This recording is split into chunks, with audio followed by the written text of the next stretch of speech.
Poem is the foreword to the latter. Woman, you are love. Matriarchs of families, you are royalty. Fearfully and wonderfully made, you do it in a magical kind of way. You get everybody else ready and save the best for last, you slay. Whether it's a messy bun, bald head, locks, lace front, or 3-hour braiding session. You are beauty in a world filled with too many beasts.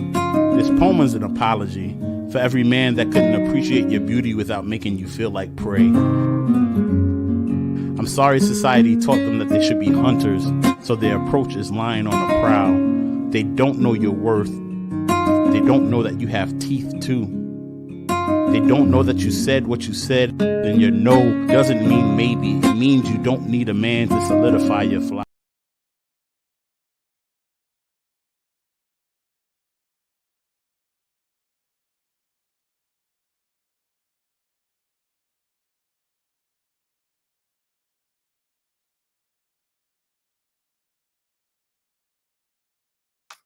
So sorry, I was muted. Good evening, everyone. Thank you for joining me tonight on Real Talk. I always use the word excited because every time there's a guest on my show, I'm excited. I love what they bring. I love, what they have to say. I love the fact that they're unique. I love it that they're organic. I just love my show. Not because so much for me, which I'm grateful, but I'm so appreciative of the viewing audience. Those faithful viewers that come in every single week, you come, you support. But tonight, we have a special guest on the show tonight, and he is a poet. He is a teacher. He is right here from in Long Island, Queens. I am so excited to introduce our guest tonight. And I have to tell you something. When I saw the video presentation that was put up on Facebook, I said, wow. He's so unique in how I feel God has given him a demonstration of how we feel as women.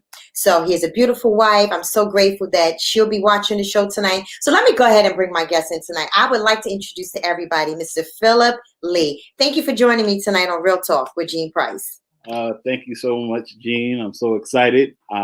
Thank you for the viewing audience. I'm excited to be here. Thank you so much. I can't hear you. You still can't hear me?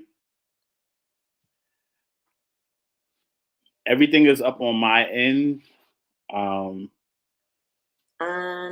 If you just stand by, everyone, I could hear him. Oh, I can't hear my guest tonight. Interesting. Very interesting. I can't hear. If you can just bear with us one moment, we have a little technical difficulty. Hold on 1 second. Hold on. We'll figure it out. Let's see. Hold on. Let's see. Can you hear me now? I can hear you. Okay. Thank you, everyone. Thank you so much. We're having technical difficulty. Mr. Phillip Lee, thank you for joining me tonight on Real Talk. How are you? I'm doing well. Thank you for having me. I'm very excited. So thank you to the viewing audience. Thank you for having me on. So honored. I had a chance to look at your platform, and it's a beautiful thing. I'm honored to be on the show today. Thank you, sir. I have to tell you, when I was saying to the viewing audience that when I saw the video presentation and the poet that you are and what you wrote about women, you said in such a nutshell that how we ought to celebrate ourselves. How did you get into poetry? I have to find out. Okay, so it's my sister. So my sister had Latavia Lee, love you, girl. She had episodes of Def Jam poetry on her TV, and this was, I can't say the date, the year, but it had to be 2004, 5, somewhere. Actually, it was 2006.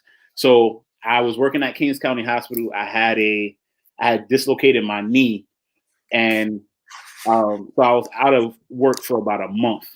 And after getting sick of watching TV, like, I noticed on her DVR, she had episodes of Def Poetry Jam, and I would just binge watch it and rewatch it and watch it again, and that really got me into like poetry as a way to express myself. When I was in high school, I tried journaling, but like for some reason that was too painful for me. But poetry it gave me a way to express myself that I felt was more organic, and like I could sing a little bit, but like spoken word poetry, you can incorporate music, you can incorporate singing, and so it's more of like a performance piece, and so that's really all those years that kind of got me into it, and it was a group of poets named the Strivers Row: Joshua Bennett, Calvin Sassant, Alicia Harris. They really kind of like, I got that bite, and then even some Christian poets, Ezekiel, Genetics. I'm not sure if you ever heard of the Poets for Christ movement, and it kind of started from there, and it just gave me a way to express myself and express my thoughts. And if I was inspired by something, I remember one time I was on the train and I saw a kid like just like playing out the window, and I looking out the window and playing, and I took out my phone and I was able to write something. And so that's where it started, and it has taken me some places. I've performed in different churches, and now I have my own book coming out next month. So it's been a journey. Yeah. I teach poetry at my school. I have a club that I do at my school. So it's going on for a while, but I'm new to sharing my poetry in the public aspect. I was used to staying in my box, staying in my comfort zone, but God said no. God said it's time to move forward. So I have to ask the question. Again, I just want to go back. When you wrote about how we see ourselves as women, I tell you, it was so awesome. Again, I want to talk about that because there are women that are out there with accepting yourself with natural hair and different things. That image it hit me so well because I transitioned from permed hair to natural hair. And I remember when I did it, I said, wow, I said, I'm going to do this because, you feel confident as a Black woman. I'm confident. But when I see a man actually write about how women should accept themselves the way that I tell you, it was powerful. How does society view women today? And what made you write what you wrote? So society, like depending on what society you looking at, like, so like when we were talking before the show, so Mara mentioned like there's a Black women's empowerment movement happening right now. You got Kamala Harris, first black and Chinese vice president. You got Stacey Abrams that just flipped the Senate. You have all these powerful women making major moves, and so in the Black community, I feel like there's been a change. There's a shift from the disrespect of Black women, the disrespect of women in general, to now more empowering women and protecting our women and seeing our women as queens, and honoring them in word and deed in that way. Um, as far as the poem goes, it actually started. I wrote that poem for my school. I teach at the Institute for Health Professions at Cambria Heights, right in the Andrew Jackson building. And every Friday we have community meeting. And this one Friday, it was March. It was the first Friday in March, and that March is Women's History Month. Yes. So I wanted to write something to honor the women. I wanted to write something, not only the women in my life, but the women, the teachers, my students, the office staff. And so I looked at it, and my poetry group is called Writer's Block. And 90% of the time is 90% young ladies. Oh, interesting. And so I've heard their stories. I've heard their journeys of like dealing with, natural hair and the curl not curling exactly how you want it to Exactly. curl. I can say also, like, my relationship with my sister has also like guided the way I view women, just because me and her were closer in age. And so I did see some of the things that she went through, as far as guys talking to her or not talking to her, or how they spoke to her. And it taught me, like, and my father, I remember my brother had a Naughty by Nature tape, and we were on vacation, and my father says, "Greg, let me see what you're listening to." And so, if you know Naughty by Nature, it's very this is old school. I'm talking like 90s, and so very disrespectful. Right. Misogyny, anything you could think of. And my father turned around and said, "Philip, Greg, if I ever," and I'm not gonna filter this, if I ever hear you talking like this to a woman, I'm gonna knock your teeth down your throat. Wow. And so it instilled to honor the women in your life, right? My father was not about disrespect. And so I would say, between like specific, like that just being a part of me, but then like the I wanted to honor the women, and then the young women and the teachers that I work with. That's my wife right there. Hi, babe. In the comments. I wanted to honor them in a way to say that you are loved. Yes.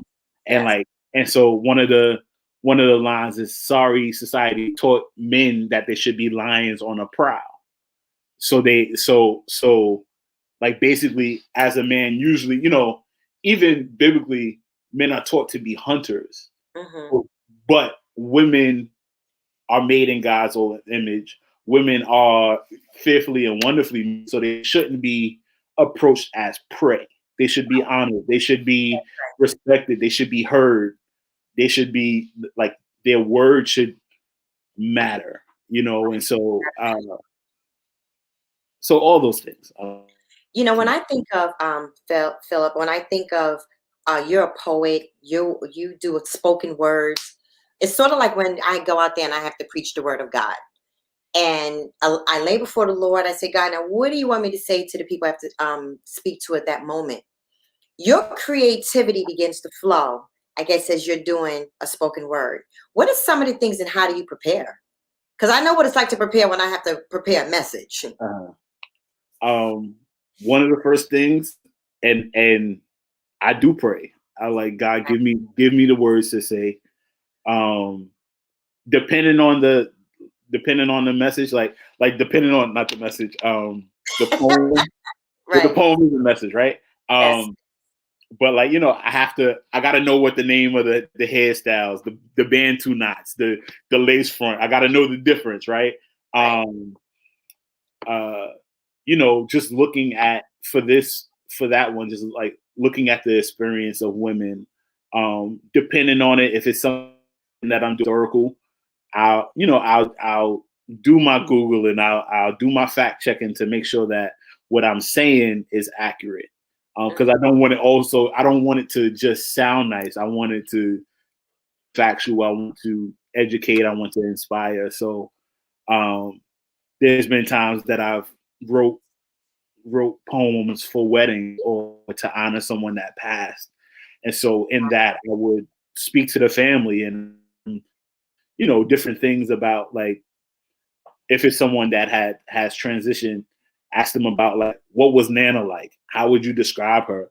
And I wrote a poem for a couple they were celebrating 25 years of marriage. And so initially they went to the courthouse, but after 25 years, they wanted to do a big wedding. And so I was able to do a poem at their reception. And it was actually a gift from the wife to the husband. And so I spoke to her and she told me how they began, and all the and so taking that, I love a good metaphor. I have a Professor Tanya Hegeman, from Medgar Evers College. She always told us, show, don't tell. So in your writing, don't just say it. Jean is skinny, but say, like, describe it in a way that as she graced the floor, she glided through Okay. So there's like an art form to poetry. Absolutely. There's this whole art form. So now, as I read your bio, you're from Far Rockaway. Yes. And I know people that are from Far Rockaway. And also in your bio, it said that you love art and music. Yes. So how does art and music play a role in you writing your poetry? So along with this, the poem "Woman," you hear the music in the background. Yes. I have poems where I have one poem called "The Hymn for Him."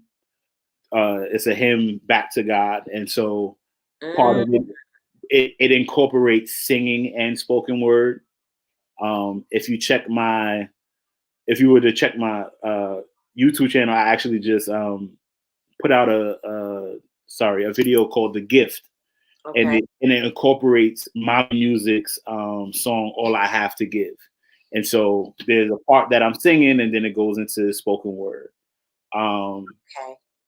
And then, like, I love step, I love dance, and so I have a poem that I did at my school for a multicultural fair called Wade, and I had the step team, do some steps as I was. Yeah. So I love spoken word because it's multifaceted.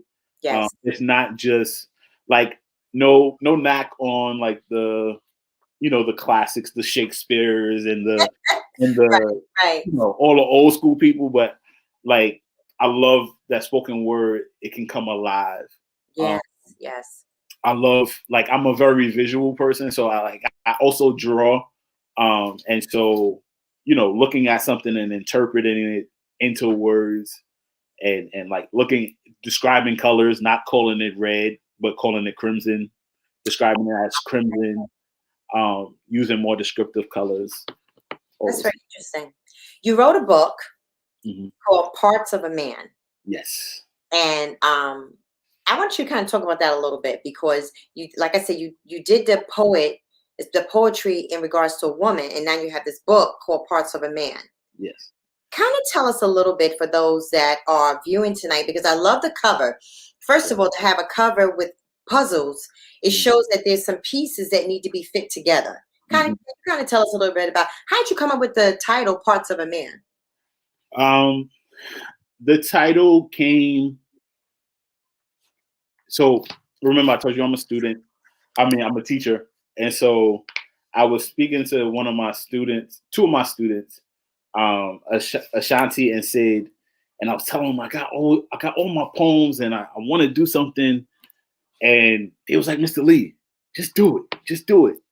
And so that year, that was probably 2018, I gathered all the poems that I had in my Gmail, written on paper, and I compiled them, and then I saw that they were split into different parts. So parts of the 4 parts of the book, parts of a man is faith, love, purpose, and then go black man go. So Oh, those are the 4 parts. And so faith, because I am a believer in Jesus Christ, he is man, Lord and Savior, giving honor to God, all of that, right? that's Raised in right. the church. Amen. It is how I live my life. I boldly, anything I post on Facebook in terms of my career, as you would say, is hashtag, or if I'm doing, if I'm talking about school, it's hashtags all things through Christ. And then love, I have a group of poems that, one is a poem that me and my wife wrote for our wedding. Beautiful. The love story. Purpose, it goes into, a lot of those poems go into like me as a teacher. Okay. And then go black man go. I'm a proud black man. I love being black. And this month we're talking about love. Yes. And I feel like love is all throughout the book. Like Okay. I love God. I love my wife. I love Amen. my students. I love I love being a black man, and I love the black men in my family and my circle. I believe as a black man, like, or as a man in general, talking about love and being okay to talk about your feelings is something that's still, new to people. Yes. Um, and so to be able to express my way, and then like I have poems in here about my father. I have poem. Well, I have another poem that I don't want to mention because surprise for them when they read the book. But I Oh, have two poems in here about my father. And so each part represents like uh, a different cross section. You think about intersectionality, right? I'm not only a black man, but I'm also a man of faith. I'm also a teacher, and yes. so all those things make up who I am. That's And I beautiful. have to credit my wife. She came up with the idea with the puzzle pieces, and they come in. And the thing I love about the cover is that, like you said, the heart is not totally coming together. Mm-hmm. Right? It's not solid, and that speaks to process. That speaks to Yes. there's room. Like every year, I fall in love with my students. Every year, like, and so each graduating class got a different section of my heart. You can't tell, like, my my 2018 kids not gonna fight my 2020 kids, because, like, I'll show them both love. I'm gonna do whatever I can do for one. I'll try to do for the other. Um, Right. and so that's what parts of a man are. We're all complex people, Yes, we are. and a lot of times, like, people will force you to try to be one thing, but we can be more than one thing at the same time. And we Well, let me are ask you, complex. Go sorry. ahead. I'm so sorry, sir. No, this is so good because even as I'm thinking in my mind, and I'm glad you brought up even the cover, and your wife, by the way, she did a beautiful job with that. I love the fact that the pieces don't fit because that's where God comes in. And Right. God allows it. He has a way to causing those pieces to kind of fitly join together. And I Right. love that. I have to ask you a question. Yeah. Can you talk a little bit about how do you use some of the hurts and say some traumatic stories in your life, or maybe other people that you may know? How do you convey that in a spoken word? Um. So I'll be honest. Yes, For sir. me, I don't have a lot of pain. Like, there's one poem in the book that's called Bruises and Scars. And that does speak about, like, being hurt, the difference between a bruise and a scar. A bruise is something that denotes a hurt that's right there. A Right. scar is a cut that has been healed. But sometimes it's hard to tell the difference. Hmm. Sometimes when you look back at that scar, it still hurts, right? And so I do have that poem. Um, but I've seen, but I can't I can't say that all my poems have been birthed out of brokenness. Okay. So like I said, like my poems from in the love part of in the faith part is talking about my relationship with God. And then, you know, my wife, my love poems to my wife. But I will say in being a teacher, um, one of my students, I call her my kid, Janelle, and I won't get into, you know, she has her own testimony, she has her own story. Yes.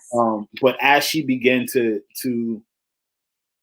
join the club and write about her hurt and write about her pain, um, she would use the hashtag. I saw that she created a Instagram page for her poetry, and she showed me it. And then I looked at the hashtags, and it said hashtag steps to my healing. And Okay. so for her, I was grateful that not only could this be a club that is something to do after school, but she was using spoken word poetry as a way to heal, as a Yes. way to get over the hurt, over the pain. Right. Um, you know, I'm not gonna say I've never written a heartbreak poem because that would be a lie. Um, but mostly it it helps me. My poetry helps me to process different things. Okay. Um, again, to honor different individuals. But it is very cathartic. Like poetry is a process. You're gonna cry. Like and again, I do have the bruises and scars one. There's so many people that do write from a place of, like me and my wife. That was one thing. The first poem we wrote together was for my friend Aisha in Ron's wedding, and she was like, I don't write love poems. She was like my wife has been through a lot of different things. She was uh, born in foster care and had, you know, again, her own testimony. She's a Right. writer herself. Um, Awesome.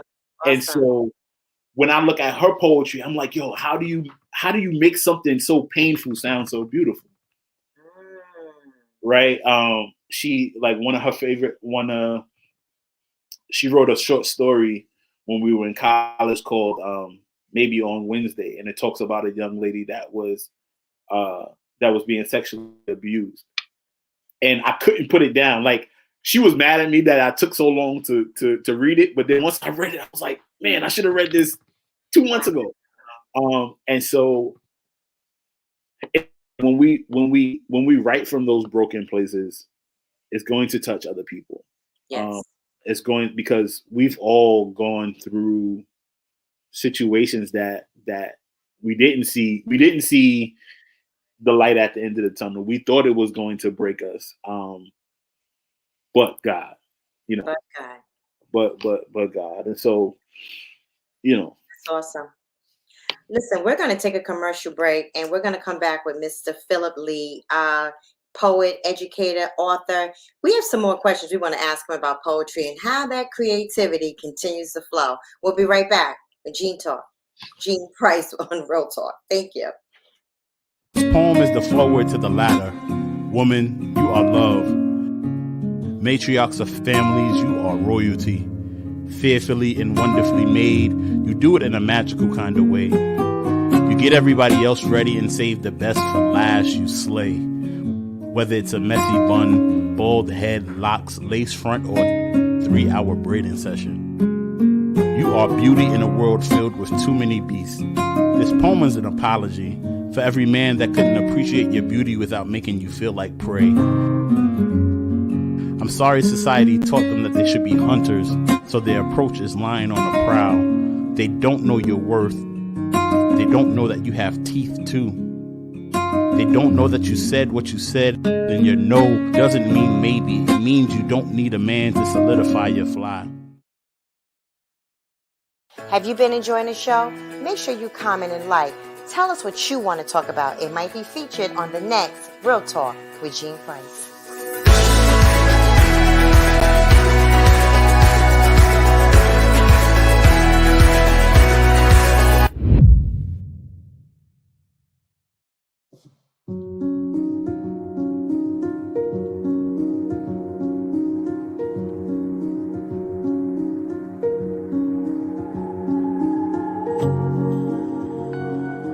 In the beginning, it was actually scary.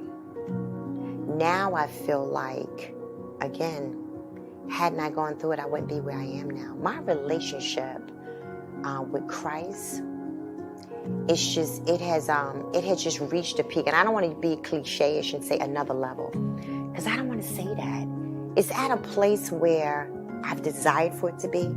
I'm a dreamer, for those that know me. Just being able to communicate with God. God gives me dreams. He speaks to me. It's just at a place that I've yearned for to go back to. I was on a road, right? I was going. Anybody that knows me, last year I was speaking, I was traveling, I was doing all kinds of things. And I felt like, no, I'm grateful God slowed me down. I'm grateful God slowed me down. I am. Because it gave me an opportunity to kind of put things in perspective. And now my perspective is God first in everything, even more so.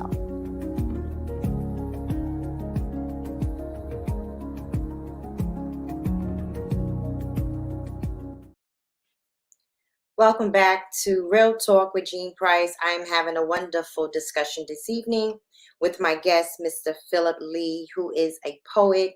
He does spoken word. But I want to go back to the educator.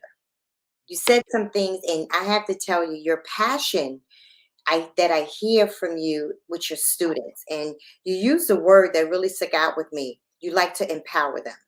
Yeah. And empowerment is teaching or helping somebody understand that they can be stronger and they can be more confident. That passion that you have for your student, when you see them, and you mentioned one of your students go from one step to the next, how does that really make you feel? And I read in your bio how you want to one day be a founder and run your own high school. So I need to talk about that education piece. Just help us with that one. It's something that, like, and not to sound cliche, it brings tears to your eyes. It's okay. It's something that, like, to see my students go from being timid and afraid to being opinionated, and whether it's, on a stage, or whether it's talking about them and them facing a conflict in school, like somebody's talking about them. Someone they have a teacher that they feel is just like picking on them for a reason, for no reason. And so, like, one of my roles as a teacher, I'm also an advisor. And so I have about 15 students that I'm responsible for, to be the advocate for. And so if they're having a problem in Mrs. Price's class, I'm gonna go to Miss Price and we're gonna talk. Or I might say, let's have a meeting all together, and let's figure out where we can, make the connection and get over the conflict. Whereas, in a normal school, a lot of times it's like, okay, you as a teacher, you call them home first thing. Right. And so, through that, getting them to become confident and come up with a plan. And, like, you have some students that are not used to expressing themselves. And so helping them to talk through those feelings, helping them to see their own worth. One thing I appreciate is that I've always had people in my life that poured into me. And so I feel an obligation and a duty to pour into my students. I feel a responsibility to speak life into them. Right? I can't use the scripture name, but I'm going to show you love. Right. Exactly. I'm gonna show you that all things work together. I'm going to be that thing. It's so interesting, Philip, that you use that keyword again. I want to go back full circle, because I want to talk about that love piece. When we think about how in our lives it took a God to love us for us to know that we're lovable. Right. And I commend you for not just being an educator, but being that voice that students need to hear, and also being that listening ear. Of course, I'm in my 50s now, but I can remember being in high school, and I wish I had an advisor like a Mr. Phillip Lee to hear what's going on, or even pulling out that creativity that was down in me. I had no idea that I was creative, and I had no one to find it and search out for it. What are some of the key points, like when you see that in your students, and you talk about the love that in your heart that you and your wife have for students? What are some of the other things that you feel you pull out of your students? Because it has to be so rewarding, and you said it, when they come back on graduation day and they say 2 words: thank you. Thank you. It's like one of the things that brings me so much joy is, wow, I'm about to stop crying. So I'm 11th grade advisor, and the second half of the junior year we start thinking about college. We start writing college, your college essays, and start having going on college tours and stuff. Um, and one of the things is, like, when they come back with that college acceptance, and they're like, Mr. Lee, I wanted to show you before I showed anybody else. Yes, yes, Like, and I'm hyping them up. I'm like, yeah, let's get it. We taking pictures with it. And whether it's a Ivy League school or community college, like, you're doing it. Or even some of my guys, like one of my guys, Jamel Smith, he was like, I'm not doing college, but I'm gonna go get my apprenticeship to be a plumber, and and he works along, like, and so to push them and to see them getting, I'm still connected with some of them once they graduate. I have some of them on social media, and so to see them as they progress, um, it makes me feel proud. I had one of my students, Kelvin. He's from Jamaica, and he was like, Mr. Lee, when I turn 18, I'm gonna have my son, and when I have my son, I'm not gonna be nothing like my father. I'm gonna be in my son's life. And I don't know if he planted on purpose, but around eight, no, it was either when he said he turned 18 or 20, but he has a son, right? yeah. And he's in his son's life. And what my role is, every once in a while, I'm gonna buy some Pampers for you. I'm gonna show up to the baby shower to let you know that you're not doing this by yourself. And not only myself, I have other teachers. My guy, Mr. Turnage, and my guy, Mr. Miller. We run a program called Man Cave, and it's a chance for all the young men to have a safe space to talk about careers, to talk about how their interactions with the young ladies in the school. And so, and we do it because some people did it for us, and then we did it because they, like you said, you don't always have someone that will speak life and will take the time. I was fortunate to have family members that came to my football games. But you got some kids that don't have that. So you know what, babe, I'm gonna be home a little late. I gotta go catch this football game. Right. And again, I've been fortunate and blessed that I've had people that pour into me, and I have to speak life, right? Because our our children are our future, and if we don't teach them to be bold, there would never be a Kamala Harris. If we don't teach them to be bold, there would never be a Stacey Abrams. That's right. And now, like, students, I work at an inquiry-based school, and, like, we teach them to question. We teach them not to be okay with the status quo. Right. And no, you are different. You are special. Right. And be okay with learning how to be okay with being special. Because that's an uncomfortable position to be in sometimes as well. I have to say this, Philip, as you're talking, You know, we started off our show tonight to the viewing audience and to yourself and those that are listening, the power of a spoken word, spoken words. As I just sat here, and I just want to encourage you this because the spoken word is your poetry that you write, but everything you just said is a spoken word. You have spoken words over the lives of many children who might not have a word spoken over their life.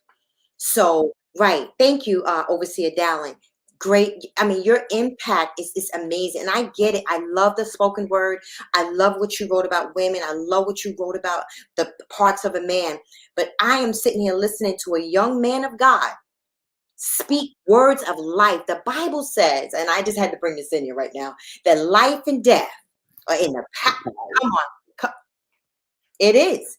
And to hear you talk about what you have spoken into the lives of so many young people, how you were there for young people, I would dare say that's the spoken word. You are a man that is so impactful in the lives of so many. And keep going. If you could say something to a young person or anybody, sir, that is watching right now, whether it be the love you shared, you talked about with your wife, whether it be just somebody listening, somebody needing to hear that they can make it. I told you, I wish I had that when I was in high school. Somebody say, listen, you can make it. What would you say? You have the floor right now. What would you say? Never stop dreaming. Never the things that you dreamed about, the vision that you see for yourself, the vision that God has given you. Write them down. They will come to pass. It may not always be easy, and it's okay being different.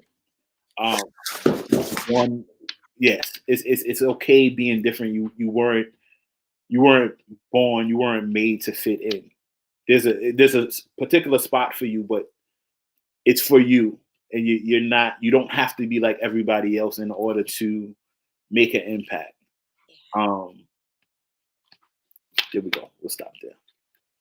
Wow. Wow. Well, Amanda wrote, Phil, that she's so proud of you. And of course, I know your wife is watching. So many people are proud of you. I'm grateful tonight that Real Talk got an opportunity to be part of pushing you forward in what God has given you. You have done, and thank you, sir. Somebody just wrote, great job. You have done a great job tonight, expressing what a spoken word is about, allowing us to take a peek into what God has given you. Thank you for being an educator. Thank you for helping our young Black women and young boys, girls to just keep moving forward. What you're doing is impactful. It really is impactful. So I am telling you, keep on going, sir. Keep on going. Keep doing what you're doing. Come on back to Real Talk with Jean Price anytime you want. Again, you want to showcase your next book, we're there for you. You know, this platform is open for you at any time. And you know what? Maybe one day, now listen to my viewing audience, you see the book. It's Parts of a Man. It talks about those 5 characteristics, those 5 areas where Mr. Lee goes in there and he kind of helps us understand a little better what God has put into his heart. So maybe one day you and your wife can come back on the show. I would love to hear some of those pieces that she even has inside of her. We would love to have her come back. So thank you so much. Thank you, viewing audience, for being a part of Real Talk with Jean Price. One last word do you want to say to the viewing audience before we close out, sir? Thank you, Ms. Price, for this opportunity. God be the glory for the things He has done. Let's get ready. Let's get ready for more. That's right. That's to you too, Ms. Price. Get ready for more. I received that. Thank you. Thank you again. Thank you to our viewing audience tonight. Thank you for joining me tonight on Real Talk with Jean Price. Listen, stay tuned. We'll see you soon. We'll see you next week. In fact, we have some really special stuff coming up, and you don't want to miss it. We'll see you next week. Thank you. Good night, everyone. Good night. Thank you so much.